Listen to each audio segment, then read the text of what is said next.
Gueganoagarono, and welcome to another episode of On the Record. I'm your host, Michael Stock. Today in studio we have Linda Lill, community member and co-host for Mohawk Talk Radio on the internet. As you know, Lynn has an extensive background in, the membership issues in regards to a lot of the situations that been going on for many, many years. Some lived and some sat on a lot of the committees and a lot of planning for doing that. The reason why Lynn is here today is the show that we had done with Chief Rhonda Kirby and Carl Horn in regards to the 26 people that were going to be evicted.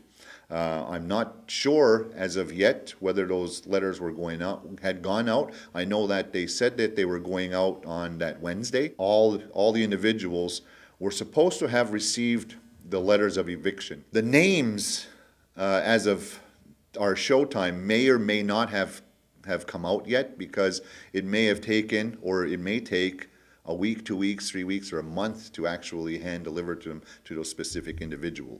So that's what our show is today. So sit back, relax. Don't go get a coffee, because we're going to start right away. Hopefully you had gotten it before, and welcome. Thank you. I'm very, very happy to be here. I really appreciate your your appreciation of what I know about membership. Thank you. Well, when I looked at doing this show, obviously because of the press release that had come out from Mohawk Council saying that they were going to send 26 letters of removal or eviction or whatever terms you want to put it for these individuals to leave the community. Although I lived in this community all my life, and I can pretty well tell what happened along the way and how things progressed, and I've sat and met with a lot of individuals, but you were basically in the meat and potatoes on the drafting of a lot of the laws, on the committees that done surveys, and there was so much that was involved that it'd be impossible for me to be like one way or the other, because I don't have that information. That's why I'm glad that you had come on, so that we can, the community could hear the big picture, because obviously the Mohawk Council are going to put a spin on whatever they want. Not saying that it's inaccurate, but sometimes all the information doesn't get out. So, Lynn, let's deal with first, we're going to go back in the history, let's deal with the evictions and 26 people. Well, when I heard it, it's repeat history. I mean, this has always been an issue about so-called non-natives living in a community, a reserve set aside for Indians. Okay, and of course we have a situation, an issue with that, and then we feel that it's not right. So okay. But how we're dealing with it, first of all, I'd like to say is rejection. This is the worst thing that in our culture that we can do to people, and rejection. And if we really want to be Mohawks, not only Indians, but Mohawks, and which we say, or really should be saying, is about peace, peace within ourselves and peace in our community, and acting in peace and living in peace. And when you have to evict anybody, that doesn't give you a really good feeling inside you. So there's got to be, I can see the reasons, but the methods have really, really a lot to be desired. And I really think it has a lot to do about, well, certainly I believe it has a lot to do about we're not sure about who we are, our position, and we have absolutely maybe none, I would say no control over what's going on in our community. Obviously, these things happen, and we take drastic measures, Band-Aid, people call it, ways to solve things which should be solved in the way that we're supposed to.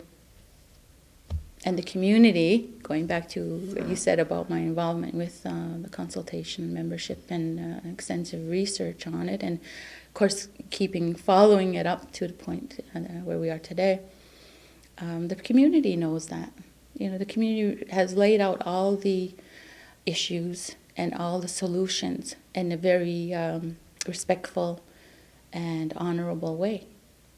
But unfortunately, the powers that be have interpreted, I'll be nice, the words of the community, and that's why it's like this. It's a lack of confidence or trust in what the community says.